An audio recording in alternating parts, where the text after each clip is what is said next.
Hi guys, welcome back to Ixy Labs. I'm sitting here with the amazing Tara Reddy, who is an AR expert, and she will be joining us in exploring how augmented reality is about to change our private lives, our homes, how we decorate ourselves and our furniture, whether we will have AR pets. Before we kind of jump into that, would you like to introduce yourself a little bit? Sure. So I'm Tara, and I'm co-founder, CEO of Loveshark. So we make augmented reality games for mobile phones. So these are games that you play with your friends in real life, but you use a mobile to bring them to life. So a bit about what augmented reality actually is. So AR is any time that you see a digital layer on top of the real world, whether that be through a mobile phone, whether it's through a pair of wearable glasses, or maybe even in the future through contact lenses, that's AR. Obviously at Ixy Labs, we are very curious about how our private lives are about to change. We are kind of subjected to many strange forces, both in nature right now in London, but also from technology. Do you have any particular challenges or hopes around AR in this question? Sure. So I think AR is inevitable. It's coming whether we like it or not. It's already here on mobile phones, and we're going to see that it's coming into our lives much more and more as wearable devices come out. So the wearable device that we are all dreaming of for AR is the AR glasses. So these are glasses that you put on, and then maybe you'll have all sorts of information displayed to you in your real life in your home. So some key indications would be information. So things like you walk into your kitchen and maybe you open the cupboards and there's actually labels above all the items, or maybe it shows you when they're gonna expire. Okay.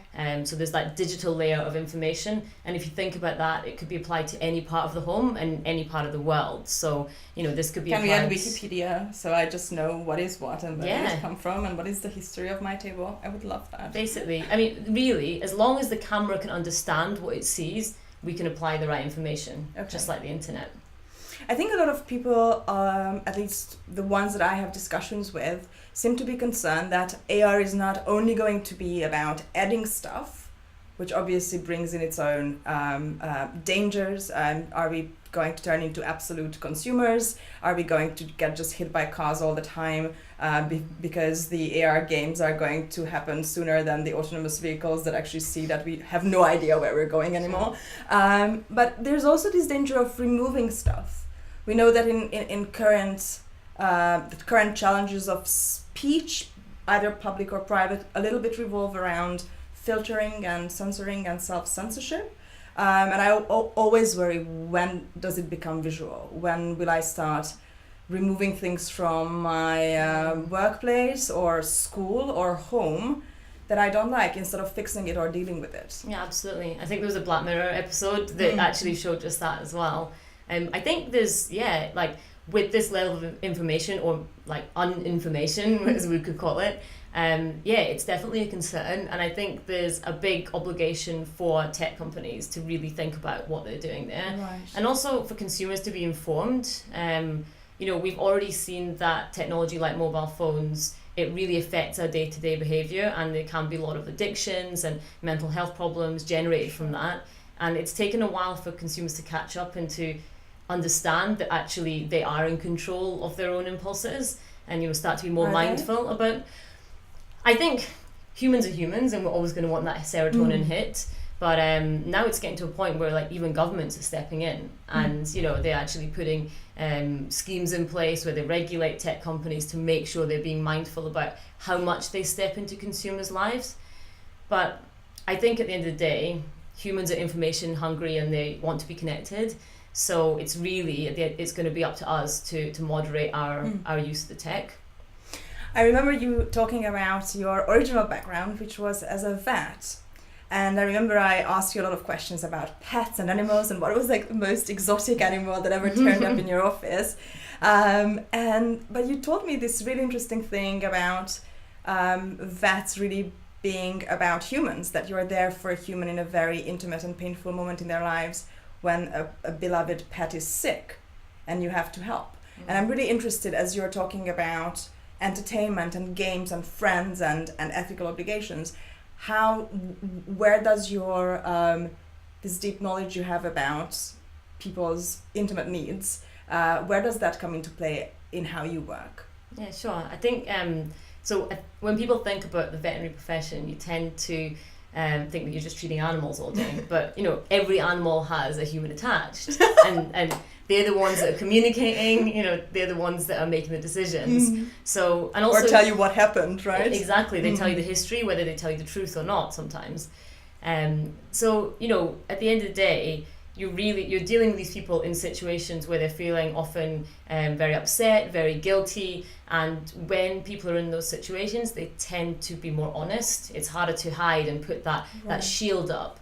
So I think dealing with like tens of thousands of everyday general public consumers in that environment, it gives you a really good window into how people really operate and a bit more information about why they do the behaviors they do. And these are the same guys that are using our tech products. So understanding pet owners actually helps you to understand people. And I would imagine it also gives you a glimpse into people's home lives, because people bring the pets often from their home, from indoors basically, and they will tell you a little bit about what's going on in there. I'm really curious and often think about, and I know this is something we constantly discuss.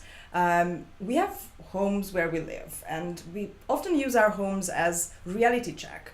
We go to work and there will be the stock market and our boss's crazy ideas and some marketing plan where we put something on an Excel sheet and hope for the best, hope not to be found out.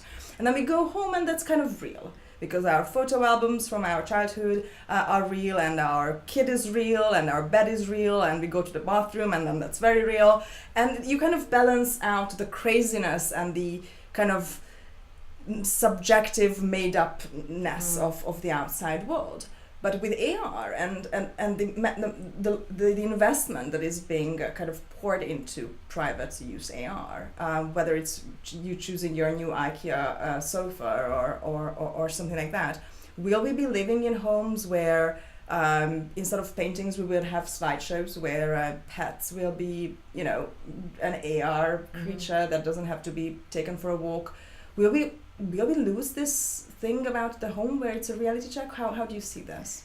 I think yes and no. I think that humans always have a need for kinetic and real interactions, and we, even when we have AI robots, I still think that humans will crave interaction with other humans. So there's that side of things, but I think it probably will allow us to make more efficient use of space. So maybe our wall could be a cinema. Our wall could be displaying, beautiful art, or maybe we actually just want to chill and a wall displays nothing. So wearables, wearing AR glasses and going home could be an amazing way to actually choose how you use your space at different times. And again, there's the danger of ads bombarding you. We already get that on Facebook and Instagram. Sure. When we're in our beds sitting browsing at night, it is important that we really think about that ourselves as well and put controls on our own, what we let into our own safe spaces. Where the internet has already cut off a lot of very lucrative businesses by just providing it to people for relatively free. So we can expect a few furniture makers to get upset in the posters.com will be less profitable in the future if this is coming true. For sure, yeah. And I think with AR pets, that's an area that I'm super interested in.